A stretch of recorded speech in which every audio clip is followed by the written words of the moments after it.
Apana ere ane namba muponere zisore gondo. Apana ere ane namba muponere zisore gondo.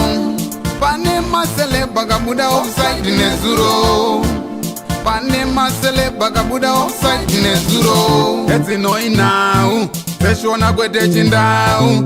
Zichiverengwa naye when you skimba no fumura no itama. Team yam did movie say ikazotsoka zvakare zviri kupisa na skimbo aiwa zviri kupisa top team yam pasata pinda zviri kupisa vanasi kama kubayo pacha subscribe so that amusare pana vese zvichitika zviri kupisa pasere gondo TV anditi chinofambira mya yedu tirimo muhondo ya apostle ama prophet nana apostle Chiwenga na yo prophet Makandiwa nawo yakatanga tingati ihondo yakatanga mushireme kunge president wenyika vamunangagwa vaenda kuchechi kwa Makandiwa. Izvi zvakufadza apostle Chiwenga zvinowa Makandiwa zvosvika pakupindura wao vachiti hamusikona kuti nyika yanake iri yagadzirwa marozi but zvisinei ncheta muzvionera marozi acho akunzi agadzirwa but hey hazviko zvinhu zvacho but ngoti mimi mongotorozva munofunga mu comment section kuti Makandiwa wangochipo mapoints anemusoro here right ndo panoti Harare driver bani the road yatinototi ndo iri busy yacho inotenderwa kushandisa nema trucks.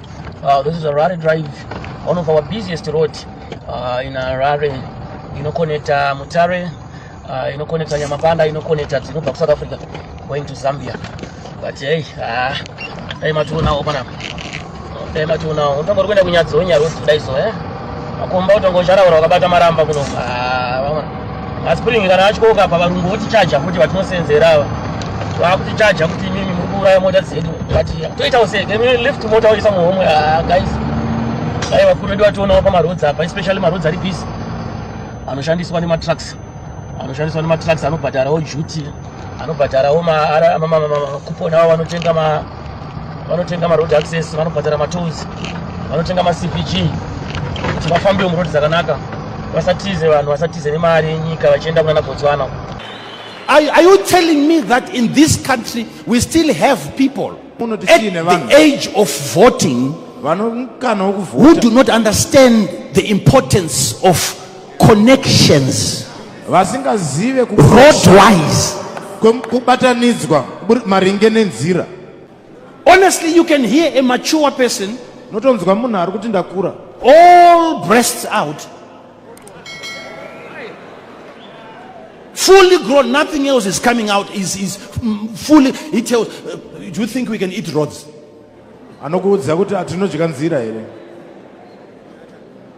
So you can't see food there, and you still can vote. If I am into transport business, because I know the food that I bring for you Zimbabweans here, I know.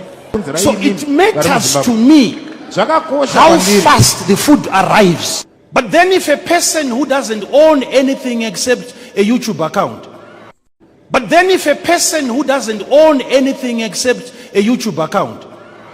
it's not now. You remember some years back I was standing here and I was preaching. I said I went to Chirundu and I said we saw trucks up to about 15 kilometers, 20 kilometers, weeks and weeks before they can cross.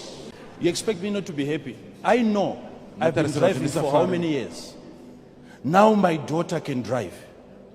Now my daughter has a license. You think I'm not happy when I see her driving in a road that I never drove in? What a case. Since independence, same road where I was driving, you want her to be driving in the same road. I should see that and be quiet. Get away!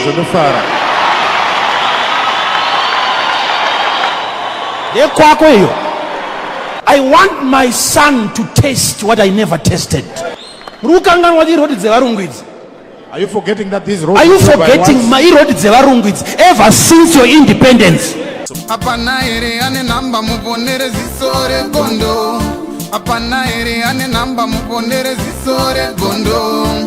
Pane masele bagabuda offside nezuro. Pane masele bagabuda offside nezuro. Eti no inau.